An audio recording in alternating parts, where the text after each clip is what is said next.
Hey, students, how are you? We wanted to let you know that we love you and we miss you, and that there has not been a day when your name has not been mentioned to God in our prayers. I was talking to a lady on Monday outside of her home, just a little bit of small talk. I said hello to her and asked her how her day was going, and she replied, "Doing good. At least it's Wednesday." I proceeded to walk back to my car, kind of shaking my head, and I thought to myself, it's still Monday, right? During this season, maybe you have lost track of what day it is from time to time. Maybe you're not doing as well with some of the things you used to do before quarantine. Um, so, really, honestly, whether you're doing great or you're struggling to make it, Psalm 90 is for you.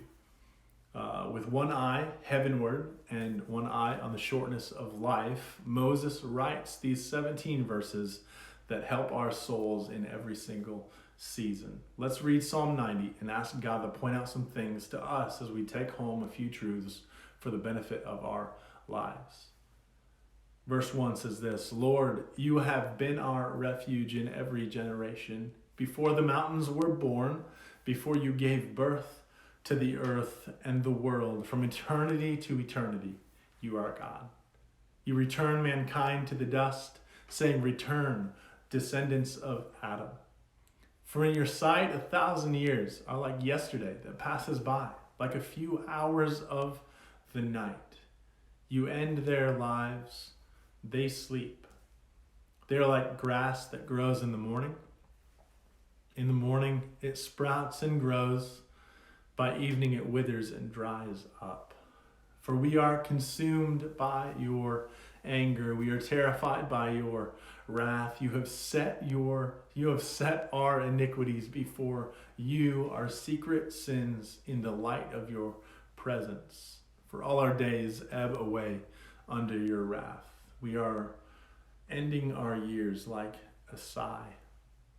Our 70 or 80 years, if we are strong, even the best of them are struggle and sorrow. Indeed, they pass quickly and we fly away. Who understands the power of your anger? Your wrath matches the fear that is due you. Teach us to number our days carefully so that we may develop wisdom in our hearts. Lord, how long? Turn and have compassion on your servants. Satisfy us in the morning with your faithful love so that we may shout with joy and be glad all our days. Make us rejoice for as many days as you have humbled us, for as many years as we have seen adversity. Let your work be seen by your servants and your splendor by your children. And let the favor of the Lord our God be on us. Establish for us the work of our hands. Establish the work of our hands. Now, we've all seen people like this who want to grab a hold of time and make our days last longer, right?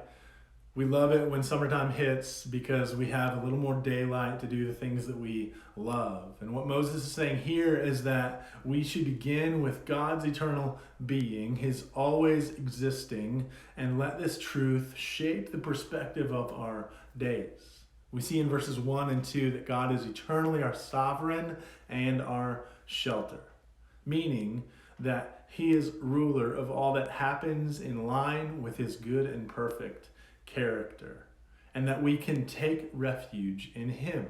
So we are at his command, and he is ours also to enjoy. Next, we see the contrast of the eternal God with the sinful shortness of mankind's existence. You see, because of the curse of sin, our lives are described in this psalm so vividly. Listen to what he has said: like grass that grows in the morning. In the morning it sprouts and grows, but by the evening it withers and dries up. Or elsewhere he says, we end our years like a sigh.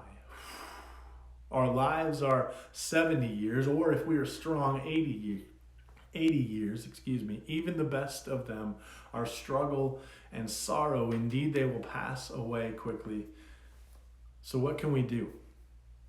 Verse 12 helps us. He says, teach us to number our days carefully so that we may develop wisdom in our hearts. Now, how do we do this?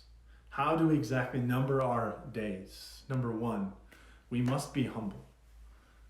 We lean in and we are led by our compassionate God. Humility looks to God first, others second, and then to ourselves. It says, God, what do you want for my day? If he brings others to your mind, you ask him how he wants you to connect with them. And then thirdly, after you have asked God about him and what he wants, we look to ourselves, having seen God and seen him for who he is and hearing from what he wants for our moments, we align ourselves with that. If it is to confess sins, we do that. If it is to praise him for the things he has blessed us with, we say those things. You see, we look to God in the morning and shout with joy the rest of our day because of our time with him. Remember verse 14. It says, satisfy us in the morning with your faithful love so that we may shout with joy and be glad all our days. You see, it's very important. We fight the drift away from God by diligently seeking and setting a routine to talk with him and learn from him in the morning. We give him the first and the best of our day in order that everything else might be focused correctly. I love my time with the Lord in the morning. It impacts me so much, and it makes me a better husband, makes me a better father, a better pastor, and an all-around nicer human being. We need to hear from God first before we hear from anything or anyone else if we are to know the fullness of the joy that Moses is speaking about here. But lastly, we number our days by delighting in the Lord and letting him establish the work of our hands. When we rest in God's love and compassion, even though life is short and we are not sure of what tomorrow may bring, we can do our work with the joyful hearts as we join our work with God's work. So wherever you are today, whatever you are doing, may you do it to the praise of God with one eye on eternity and one eye on today.